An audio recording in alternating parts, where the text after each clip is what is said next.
We're ready. Alright. Okay, so today I'm going to talk about altitude sickness in dogs. So altitude sickness happens when there are changes in the body due to an increase in altitude.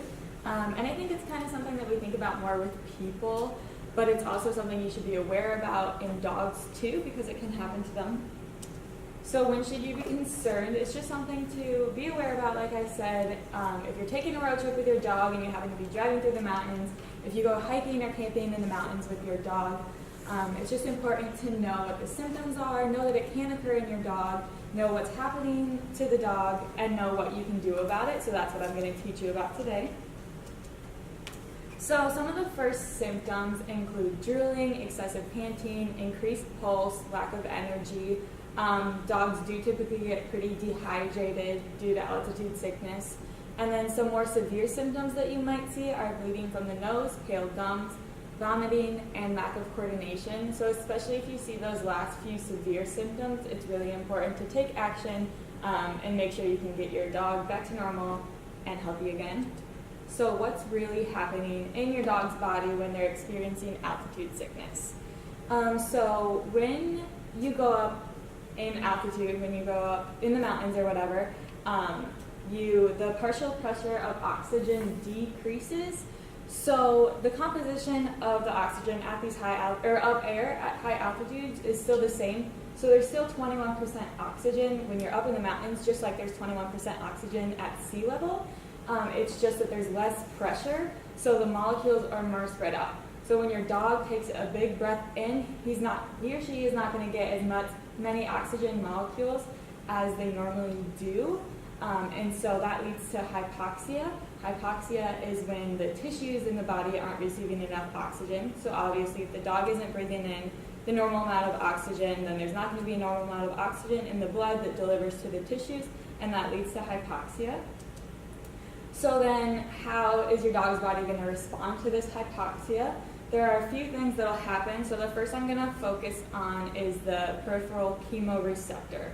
So in the body, there's carotid bodies, which are a cluster of cells located in the carotid artery. And then in these carotid bodies, there are oxygen-sensing cells. So when these cells sense that there's not enough oxygen due to hypoxia, they respond in a couple different ways. They cause increased ventilation, obviously, to try to pick up more oxygen. So that's what's going to cause the panting in the dog, is the increased ventilation. And then there's also sympathetic activation. So that's going to do things like increase the heart rate, increase the blood pressure. So that's why you'll see the increased pulse. Hypoxia also leads to some vasodilation, which can contribute to the increase in blood pressure. And then pulmonary vasoconstriction, which can lead to some serious health issues. So pulmonary vasoconstriction can lead to high altitude pulmonary edema. Edema is a collection of fluid. So obviously when it's pulmonary edema, it occurs in the lungs. So on the left, I have a picture of what's normally supposed to be happening. So this shows an alveolus, and then the capillary surrounding the alveolus, and then in between the capillary and the alveolus is interstitial space. So what normally happens is that there is CO2 flow, carbon dioxide flow from the blood into the alveolus, and then O2 flow from that alveolus into the blood. And then there's also, our blood also secretes some liquids like lymph and stuff, so there's also that secretion, but the alveolus can handle that, and it puts the fluids back out of the alveolus. So when we have when the dog has vasoconstriction, it's because they're not getting enough oxygen. So the blood is trying to better distribute the blood flow because it doesn't have as much oxygen as it normally does. So it wants less deoxygenated blood to get through the lungs. So that's the goal of vasoconstriction. And then the consequences are edema. So when it constricts, there's more fluid that's going to be coming out, and then that fluid is forced into the alveolus, also into the interstitial space. And it's more fluid than normal, so the alveolus can't normally handle it, can't push the fluid back out, and that's what leads to the collection of fluid. That's what leads to the edema.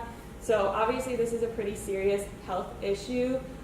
You don't want excess fluid in your dog's lungs, and it can also lead to even more troubles breathing. So this is definitely something that would be a serious health issue associated with altitude sickness. So how can this all be avoided? How can you avoid the pulmonary edema and anything else associated with altitude sickness?